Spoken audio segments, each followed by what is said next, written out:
And good evening. I'm Tom Llamas, and we are live tonight from Reagan National Airport, less than 24 hours after that deadly midair collision between a passenger jet and a military helicopter. And this breaking news just coming in moments ago, 2 black box flight recorders from the passenger jet have just been recovered.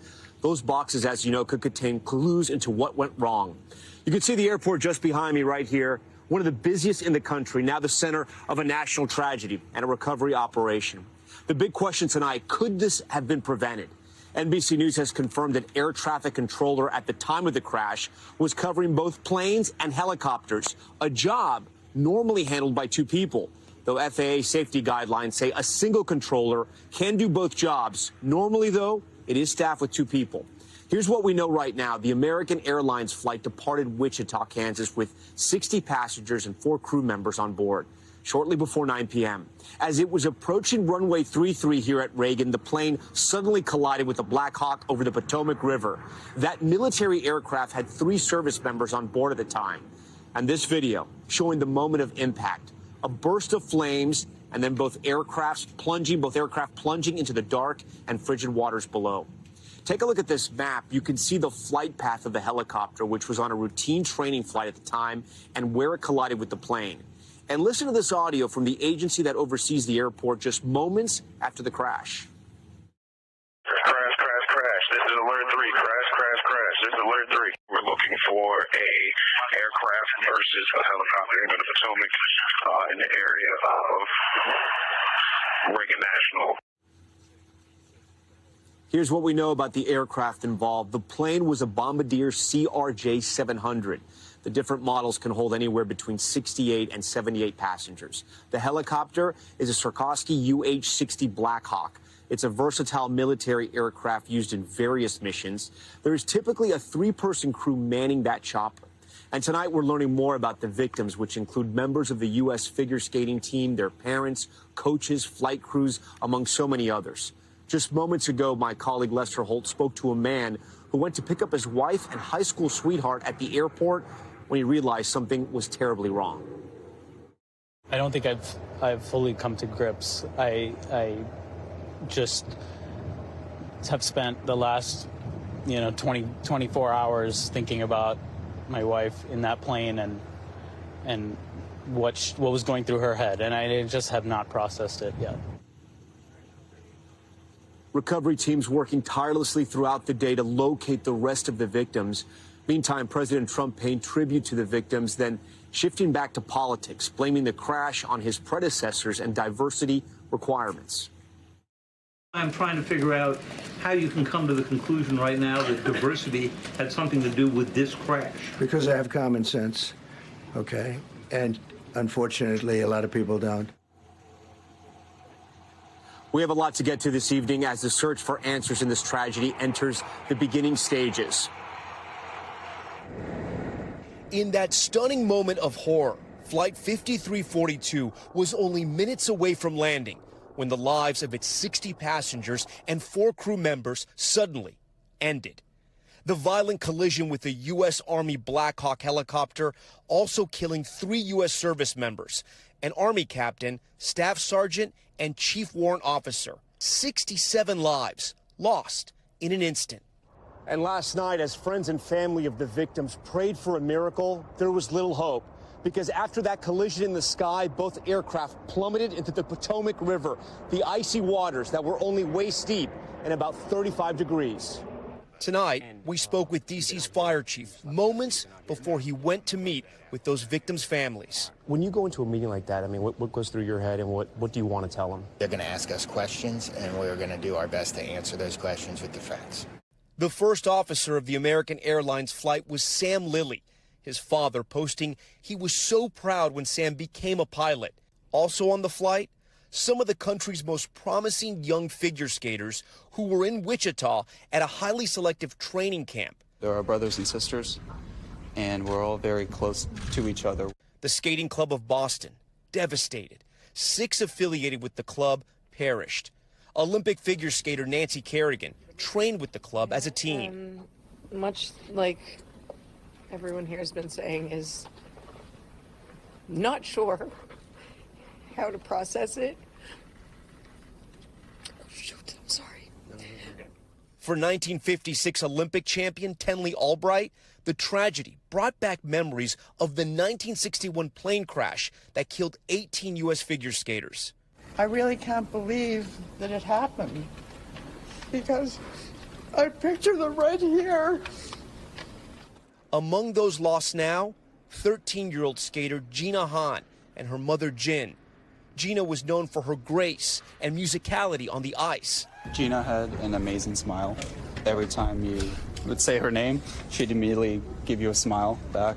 And 16-year-old Spencer Lane, who was traveling with his mom Christine. Spencer was known for his jumps, chronicling his progress on TikTok. Spencer was a firecracker, the best way to put it. And his love for the sport was unbelievable. His final post on Instagram, this view from his plane window before takeoff. Skating is a very close and tight-knit community. It's a close, tight bond, and I think for all of us, we have lost family. Also on board, skating coaches and former world champions Zhenya Shishkova and Vadim Nomov. Their meticulousness in developing young skaters is almost unparalleled. The married couple leaves behind their son, Max, a skater hoping to qualify for the Winter Olympics next year. Who I consider not just a friend, but a fierce competitor. I look at him every day and I'm like, damn, I gotta do better. Brielle Beyer was only 12 years old. Her mom, Justina Magdalena, with her on the plane.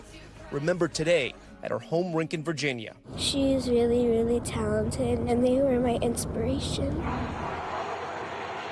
For more on what we know about the victims in this horrific crash, I want to bring in Doug Zegheib, who we just heard from in our report there. He's the CEO of the Skating Club of Boston, and we now know some of those on the American Airlines flight were members of his skating club.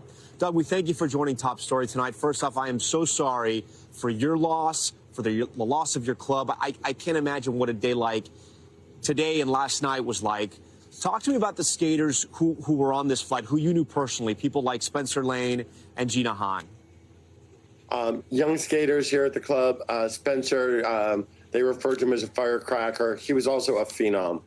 He's only been skating, was only skating for 2 to 3 years. Had all his triple jumps, triple combinations. Just had such a bright future ahead of him, and somebody who loved the sport.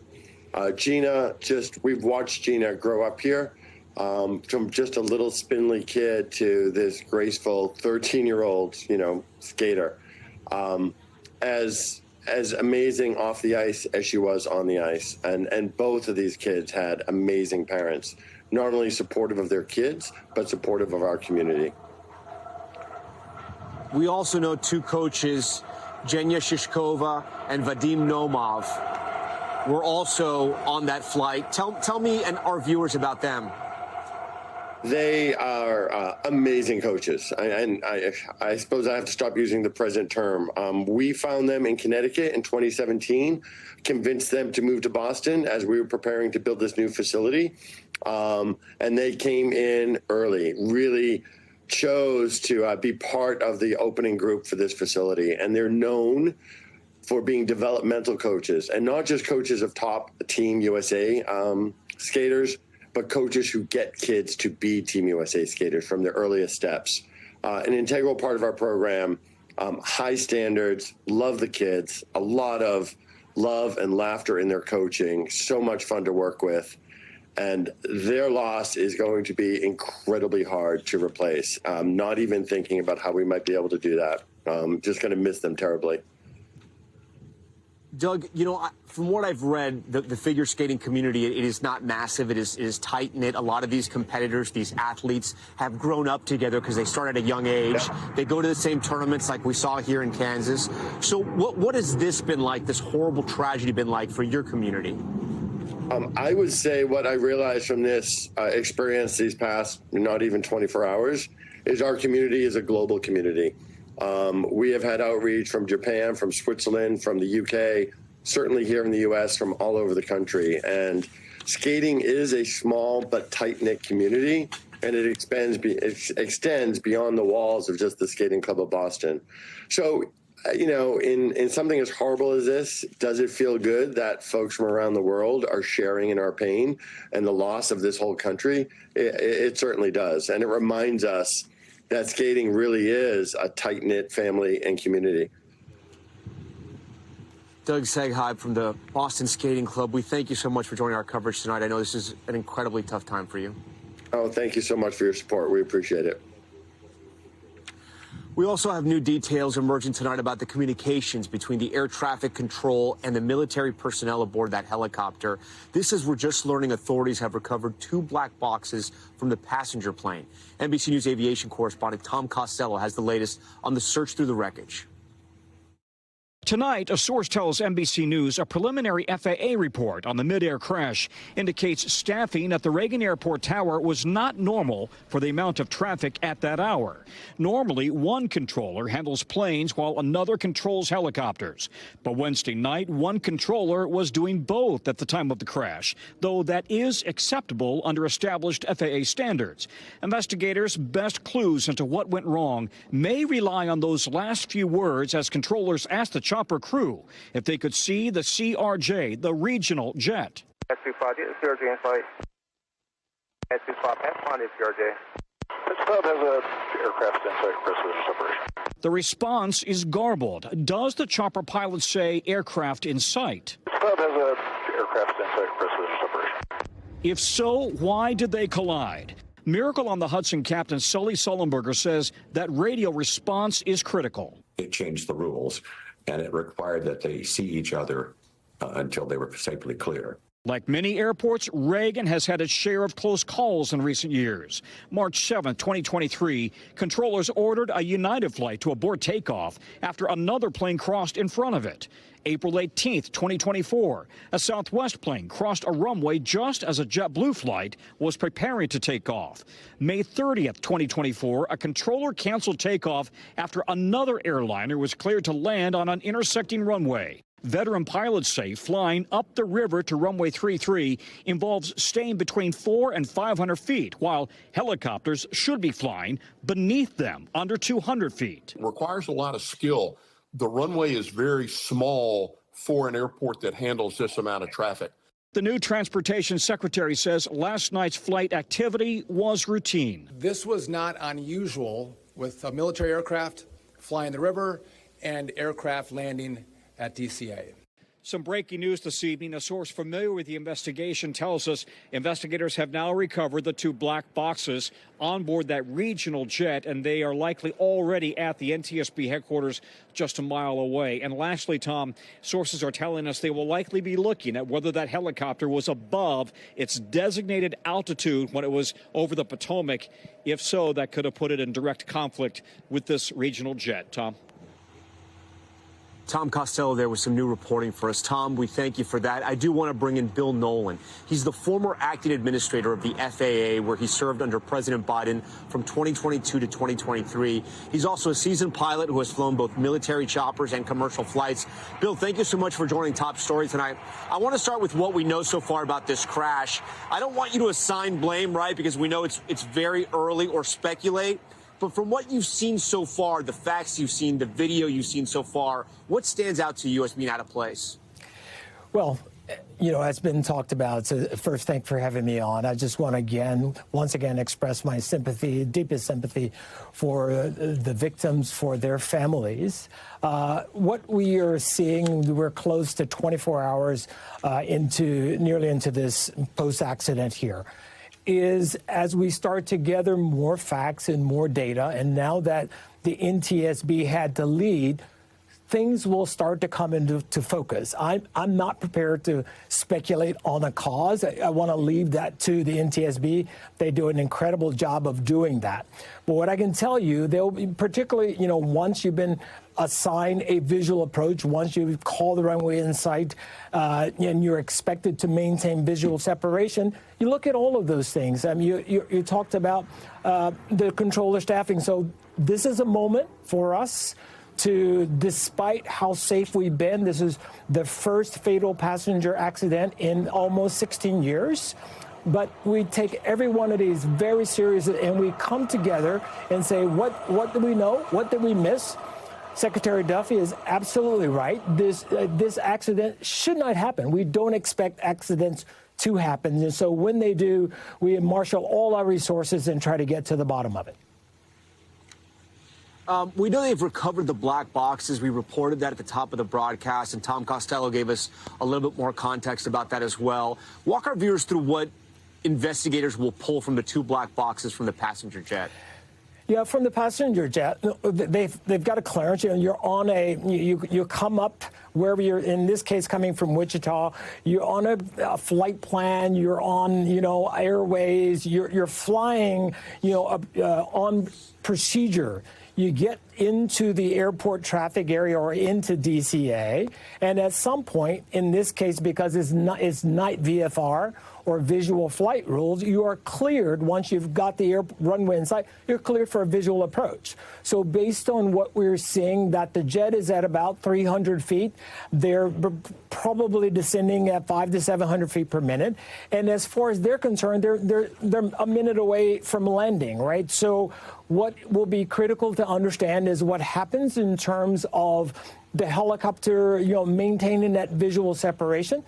I don't have enough information myself to make any judgment at this point in time, but that's certainly something that the NTSB will be keen to think through. I do want to ask you about the air traffic control chatter that we have, seeming to indicate that the Black Hawk was warned about another plane nearby, right? And yet there were multiple planes in the air, including the aircraft you see moving towards the top of the screen in this surveillance video. People can see here how busy it was. Is it possible the Black Hawk heard the warning but saw the other plane and believed they were safe? There are a lot of possibilities here, Tom, that need to be explored during the course of the analysis phase, right? The NTSB currently is in the fact-gathering phase. They'll go from there and start doing analysis of that, certainly now that they've recovered, the black box, the flight data recorder, and the cockpit voice recorder. And that will give them keys to what happened, what the pilots thought they knew. The only caution I would make is that it can be so easy in the light of day to have a perfect, hindsight is always going to be perfect 2020. So we have to let this play out. And in the course of that, we'll figure out what happened and certainly how we can, to the president as well, how do we keep it from happening again? Bill, I do have to ask you, I'm sure you heard the president's comments today about the FAA, about different federal agencies and DEI. When you heard that, my first question to you is, what did you think? My second question is, did you take offense? Did you think he possibly was talking about someone like yourself?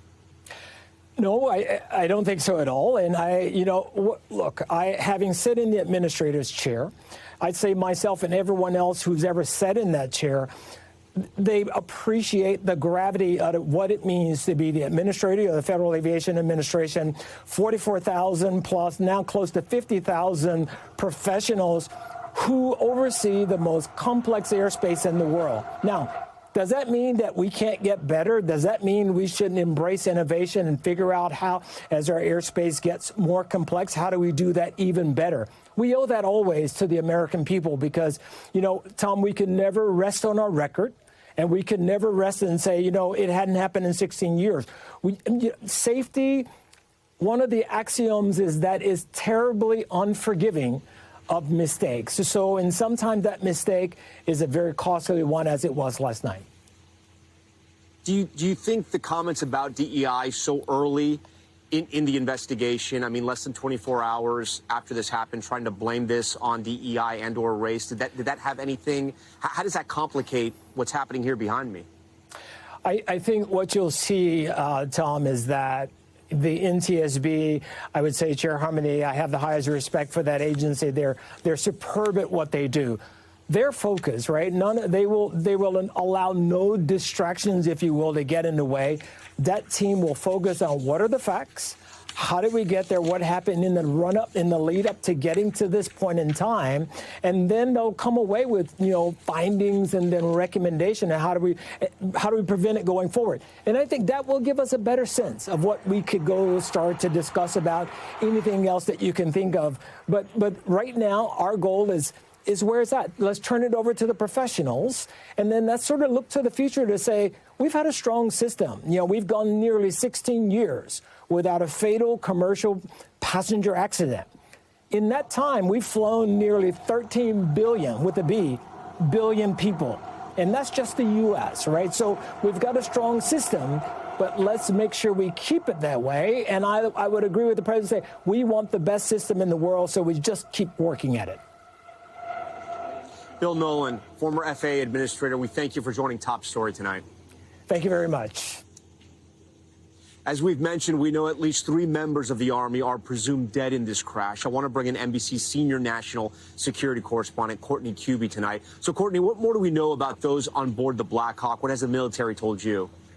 Yeah, so we know that there were 3 crew members on board, all from Fort Belvoir here in Virginia. They were part of the 12th Aviation Battalion, which is underneath the Military District of Washington. It's sort of one of the units that works in this national capital region. But what we are learning about the individuals is that they are all very experienced. In fact, the main pilot was an instructor pilot on this flight, meaning this person had more than 1,000 flight hours and was actually trained to help other pilots learn how to be better and learn and help with their evaluations. Now, the co-pilot was also an advanced pilot who was going through this nighttime flying evaluation. That individual had more than 500 hours. And the crew chief, the 3rd person on board, also extensive experience. And with not just the amount of experience that each of these individuals had inside the aircraft, they were also very well aware of the routes here and the complications and the extreme restrictions that exist about flying in this area. There are specifics about how high they can fly, exactly where they can go. Army officials telling us that these 3 individuals were very well aware of all of these rules and had a lot of experience in following them, Tom. You know, as reporters and, of course, the public, we want answers. We'd like to know information, but there has to be a protocol. And I understand from your reporting and others at NBC News, the way our new Defense Secretary, Pete Hegseth, addressed the crash, there have been some issues with that. Explain why. Yeah, so there were 2 things that really stood out to me today in information both from Secretary Hegseth and from President Trump. Number one, there is this sacrosanct policy that exists within the military, and I have to say I've never seen it violated in any way, in an official way, that is, where if in fact a service member is killed in the line of duty or in any way while in uniform, there's a rule that the military will not identify that person until 24 hours after all of their next of kin have been notified. Today, the Secretary of Defense gave the ranks of the 3 individuals, not saying their names, but even providing their ranks is a real departure from protocol around here. In addition to that, the comments being made by President Trump and Secretary Hegseth calling into question the elevation that the aircraft were flying at. Normally that would be called altitude, but they both use the word elevation, and really openly laying blame on the pilots. I have to say, I've never seen anything like that happen so early in an investigation, so soon after an incident or a collision like this. Normally, we would be hearing the same talking point, which it would just be, look, we're not going to get ahead of the investigation. We don't want to speculate. But laying blame on the helicopter, saying that it was in the wrong place at the wrong time, that's a real departure from what we are used to seeing and hearing in an incident like this, Tom. Courtney Cubey for us tonight. Courtney, we thank you. I want to bring in now Brian Alexander. He's an aviation attorney and military helicopter pilot. Brian, I want to first start with the pilots that we were hearing from Courtney there in the Black Hawk. According to Defense Secretary Pete Hegseth, the helicopter crew had night vision goggles on. Talk to us about how this would help them and or maybe affect them as they were elevating and came into contact with that American Airlines jet. Well, thank you, Tom. As some of your guests have pointed out, this is a very prescribed route of flight with several critical requirements, one of which is that they're talking to air traffic control as they transition through the route. They have to have their transponder on so air traffic control can paint them on the radar at all times. And in this case, if they're training a night flight, it can be done aided or unaided. Aided is with night vision goggles. The technology now, 40 years on from when I was flying that route, is much, much better. It's a significantly positive aid to the aviators. It should assist them in seeing all the objects, whether that's, a crane in the route of flight or other aircraft along the route or in the vicinity. So if they were conducting a training flight using night vision goggles, it should have helped rather than hurt.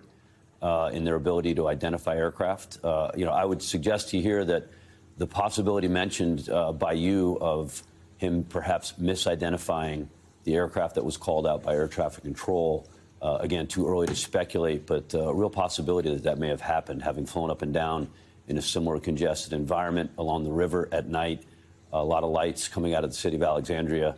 The possibility is a real one. Can you speak to the air traffic control issue that, under the FAA safety guidelines, one person can man both jobs, right? They can do both the helicopters and the planes. Usually there are two controllers, but sometimes with staffing, there's one controller. There was one controller last night. How difficult of a job is that with as much traffic as comes through Reagan National Airport? That's a great question. So not only a lot of traffic coming through, but this is the couple hours of the day when everybody's coming in. This is kind of the rush hour at Reagan. And so that's a factor. The idea that you have one controller, as I understand it, may be handling both departures and approaches, and then monitoring the route of flight of helicopter traffic coming through. That seems to me to be a little bit too much, or maybe even a lot too much in this particular circumstances. I think the FAA has already perhaps released a report talking about the lack of adequate staffing in the tower overall, and perhaps specific to this sector on this evening, it may have been understaffed, and that may be important. I think the call out here by the air traffic controller, and my father was one, they're some of the unheralded heroes in our system. It's amazing what they've done for these decades to keep us safe. But in this case, I think the call out could have been more specific and certainly better to identify it to the helicopter crew.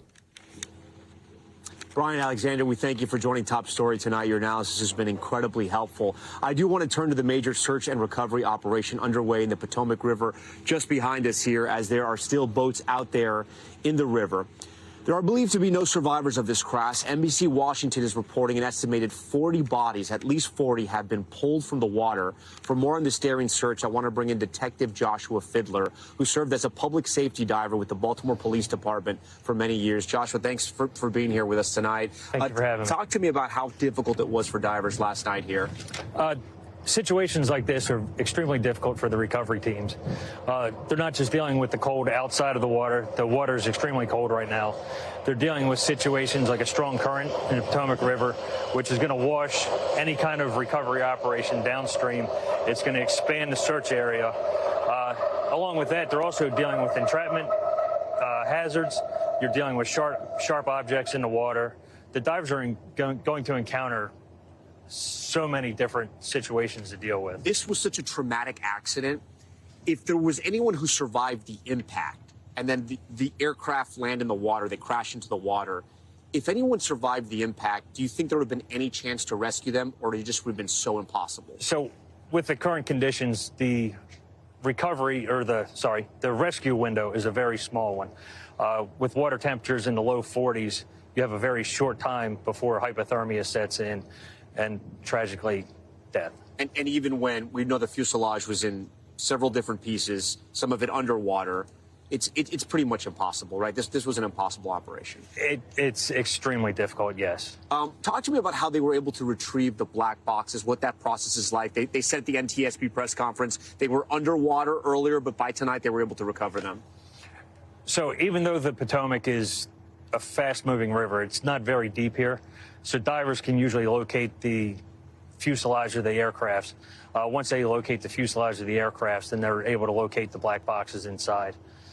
I spoke with a fire chief who told me that, the recovery effort's going to take time. We just reported that at least 40 have been recovered of the 67. But he told me some are trapped and some haven't been discovered yet. Correct. If you can't tell now, but earlier in the day, you could see boats spread out all over on all points of the river. They're not really clustered. And I was told that's because of the floating issue you were talking about. Correct. Divers basically have to search the entire river, right? Yes. With a swift-moving river like the Potomac, the search area is going to get expanded. As the water pushes the search area down, the search area has to expand with it. And then the role the ice plays, I mean, obviously it's freezing in there. You have to wear a special type of suit to get in Correct. there. How else does it hamper the investigation? Even though you're wearing a dry suit with insulation underneath of it, the cold still soaks through the suit, and the divers are still going to suffer from the cold. Not just the divers themselves, but the surface operators, the surface tenders that are operating the boats, handling equipment, stuff like that. It's cold tonight. We know it's freezing in the water. How long can dive teams stay in the water at any given time? Dive teams can rotate divers through, put a diver in the water. When they come out of the water, they'll go to either a warming tent, go on a part of the boat that has heat. They can warm up. How long can they stay in the water? Conditions like this, divers with thick insulation can stay in the water 30 to 45 minutes at a time. Anything else that we haven't mentioned or that you've thought about in that what was first a rescue and now is a recovery operation? Other than the divers and the rescue teams right now have an extremely difficult job. Yeah. That's it. They've got a long road ahead of them for this recovery operation. Yeah. Detective Joshua Fielder, we thank you for being here. Appreciate your time. Our special live coverage of the midair plane crash continues with the recovery operation still underway. President Trump vowing his administration will find out what went wrong, but also saying without evidence that, as you heard earlier, diversity programs at the FAA are to blame. The swift backlash tonight and much more from Reagan National Airport just ahead.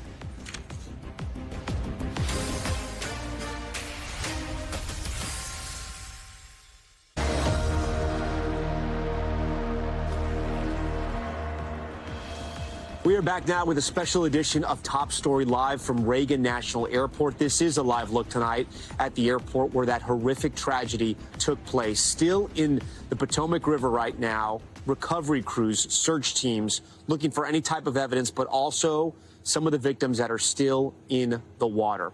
All 67 souls aboard those two aircraft now presumed dead. And we will continue our coverage throughout the night and into the coming days on what happened here and why. As we approach the 24-hour mark since that collision occurred, earlier today, President Trump saying government DEI policies, as well as what he called a possible pilot problem on board the military Black Hawk, could have been to blame for the crash without providing evidence. Garrett Haig tonight, reporting from the White House. Tonight, in a White House news conference that began with a somber moment of silence, President Trump pivoting from prayer. I speak to you this morning in an hour of anguish for our nation. To politics. I put safety first. Obama, Biden, and the Democrats put policy first.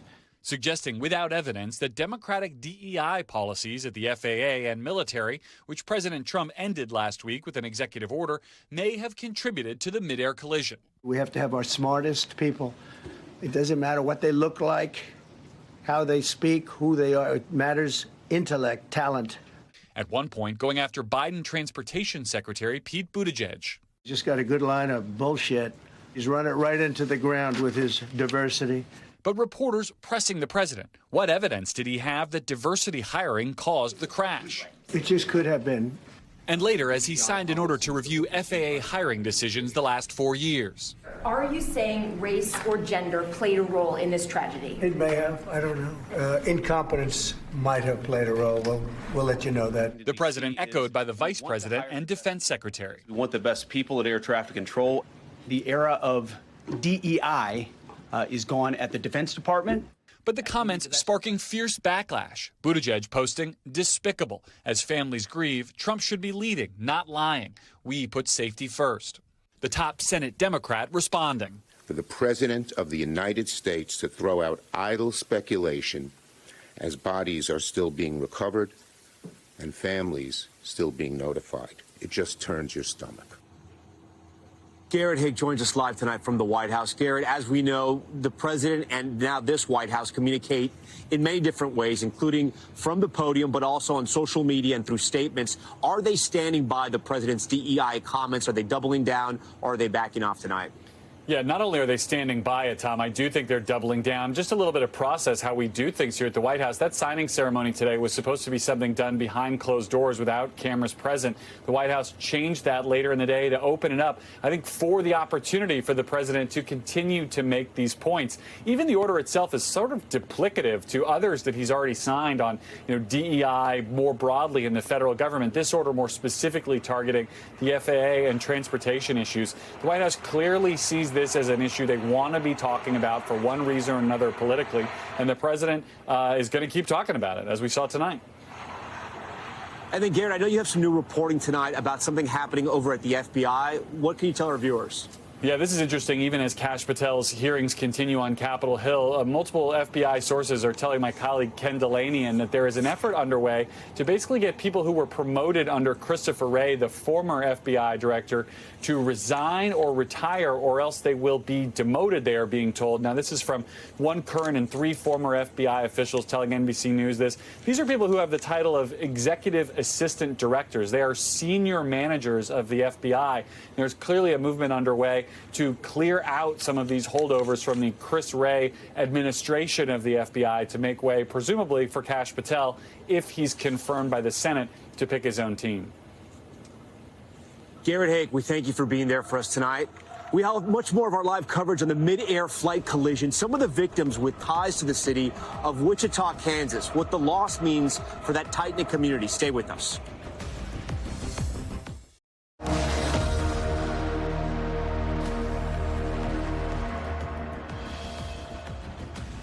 We are back now from Reagan National Airport with our continuing coverage of the devastating plane crash that took place here less than 24 hours ago above our heads. Families and loved ones of those presumed dead now faced with an unspeakable truth. Everyone who was on board the American Eagle flight that took off from Wichita, Kansas, is presumed dead. The roughly 400,000 residents of Wichita, along with the rest of the country, are desperate for answers. Joining us tonight is J.V. Johnston. He's a council member for the city of Wichita and also serves as a vice mayor. Councilman, thank you so much for joining us tonight. This is an unimaginable tragedy here in D.C. and also for your city. How are people in your community doing tonight as we still wait to learn more about who was aboard that flight? We're suffering. It's a tragedy. It's a shock. But we are coming together as a community, trying to wrap our arms around the ones that we know of who have lost loved ones, and soon to find out probably more people that have lost loved ones. So it's a very generous community, very giving community, and a very embracing community, and we'll get through this. This is a small community. I know you and others have said it's like everyone in Wichita will know someone who was impacted. Have you spoken with any relatives or loved ones of people who were on board? I have. There was one family at the airport last night. Mayor, myself, and several council members were there and spoke with him. I happen to know him from a board we served on together.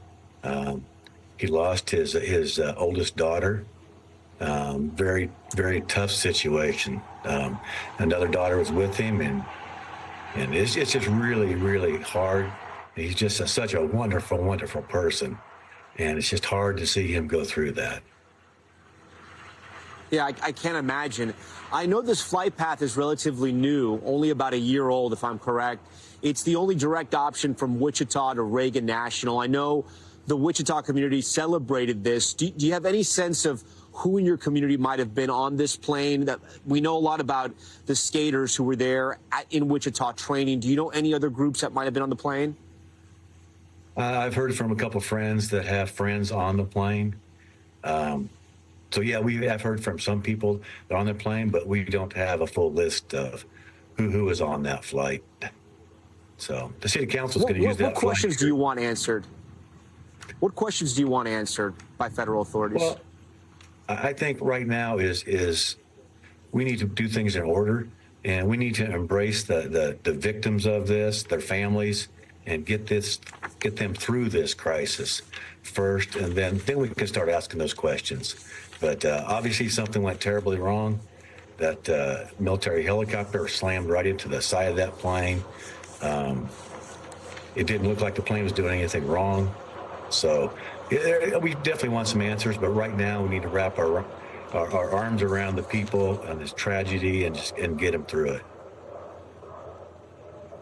Councilman, I know you're a lifelong resident of Wichita, and this tragedy is a dark reminder of a different crash, if I'm correct, back from 1970, when 31 people died in a plane crash carrying members of the Wichita University State football team. That was nearly 55 years ago. I'm sure those memories are still painful for members of your community, and now this. How is everyone getting along tonight?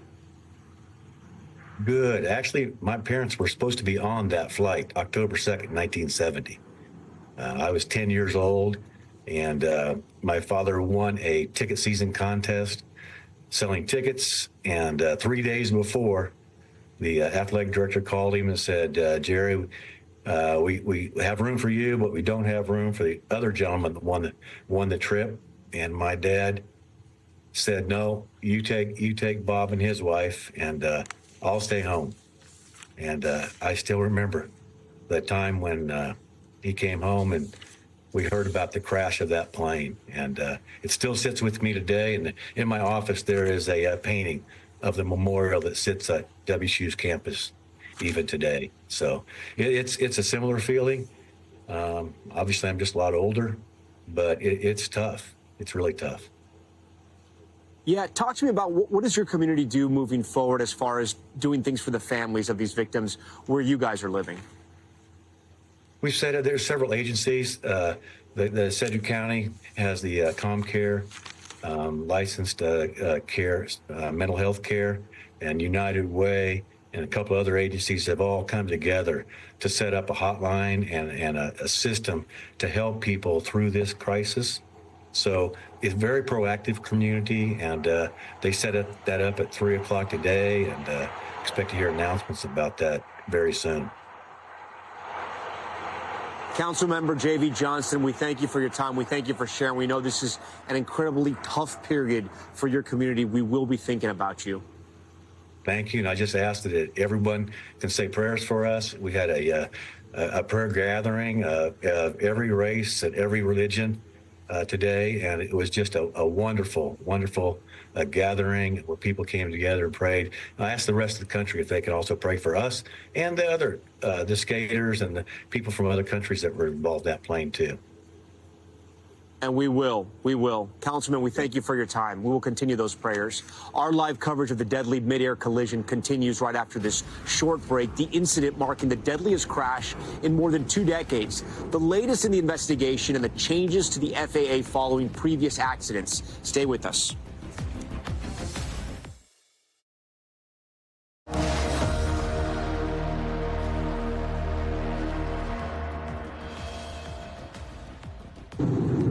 And we are back now from Reagan National Airport near the scene of that deadly midair collision involving an American Eagle flight and an Army helicopter.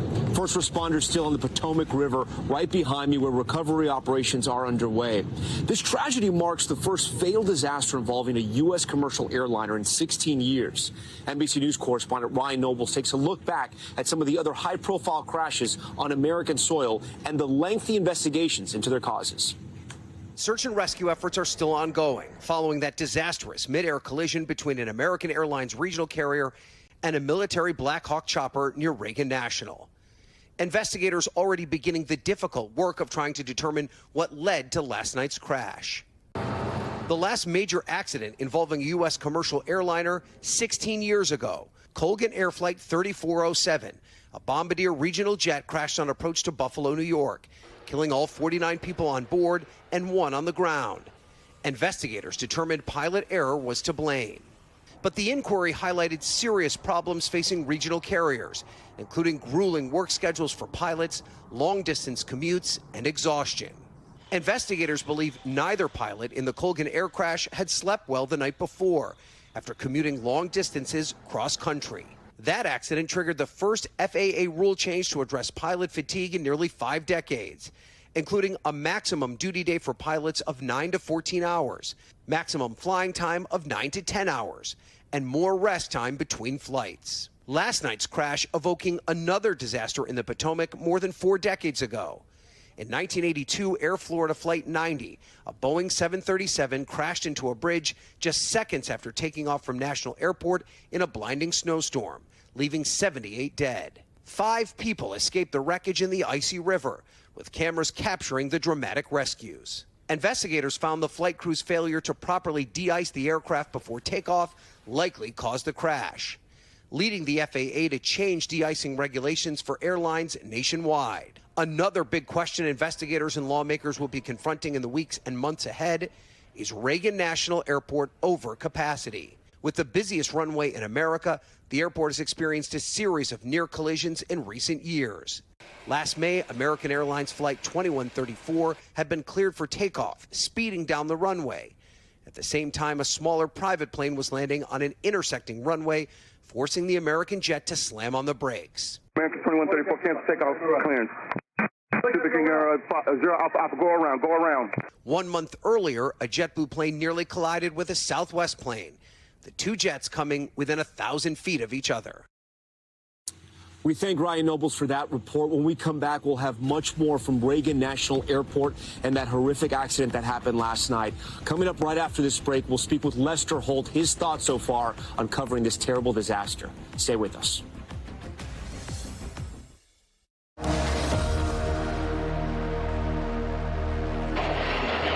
Finally tonight, as we conclude our coverage of the deadly plane and helicopter collision over the Potomac, I want to bring in my friend, NBC nightly news anchor Lester Holt. Lester, thanks for joining us. Of course. You've been out here reporting all day as well, like I have. Talk to me about your conversation with the NTSB chairman, because a lot of times on the evening news, we've been covering these near misses, and she told you that's something she's concerned about. Yeah, I raised the issue. I said, we've been covering a lot of near misses on the ground or nearby airports. Was this your worst fear? And without beating an eye, she said, absolutely. It's something they have talked about. She talked about some testimony she gave before Congress not long ago on this particular issue. Remember, the NTSB can only investigate accidents. They can make recommendations to the FAA, but those are non-binding. You know, you've covered plane crashes before. We've both covered the Miracle on the Hudson. And last night when this news was coming in, I'm sure you were thinking the same thing I was thinking, is there any chance for survivors? Is there any hope? But then you come out here, you see what the conditions were like, and you saw the moment of impact, and it was pretty clear to understand why this was so horrific. Well, my thoughts went back to the Air Florida crash back in '82 on this river. The plane didn't get enough power, had snow on it, and ended up hitting a bridge. But they pulled people out. I remember those amazing sights that day. I was living in New York, working in local news and watching the monitor, and this flight attendant gets pulled up, and another person, most of the people, of course, did die, but it gave me some hope that, well, maybe this time. But as I was anchoring last night into the late hours, it became clearer and clearer how this was going to end. When we look at that video, the sort of the air cam, if you will, of what happened and that moment of collision, what stands out to you? Well, when you pair it with the audio recordings of the control tower tape, it begins to tell a little bit of the story here. And I know they don't want to over speculate on things, but you have these aircraft. There's one that it's just taken off. You see it on the top of the screen. Yeah. You see the explosion near the lower part of your screen where these two planes hit. And there was a warning to, I forget the exact wording, but, get behind the CRJ. That's a common phrase, they'll do in these sorts of things, guiding airplanes, trying to create as much separation, but things got away. And the question is how. Busy. And you saw how busy it was here at Reagan. That's going to come up as well. Yeah, no, it's a busy airport. They're moving them out quickly. You can watch them landing and taking off within seconds of each other. But there was a lot of, I think, pent-up fear and concern in the aviation industry in general that we were going to see something like this in the not distant future. And unfortunately, it happened last night. Lester, we thank you for being here. And we thank you, of course, for watching. We want to remind you, just 3 weeks ago, we covered another national tragedy, those deadly and devastating wildfires in Southern California. Tonight, some of the biggest names in music are coming together for a benefit concert that will raise funds for the communities affected. You can watch Fire Aid right here on NBC News Now, starting at 10 p.m. Eastern. We also will be posting the latest on the deadly midair collision on NBCNews.com throughout the night. I'm Tom Llamas at Reagan National Airport. Our news coverage continues right now. Thanks for watching. Stay updated about breaking news and top stories on the NBC News app or follow us on social media.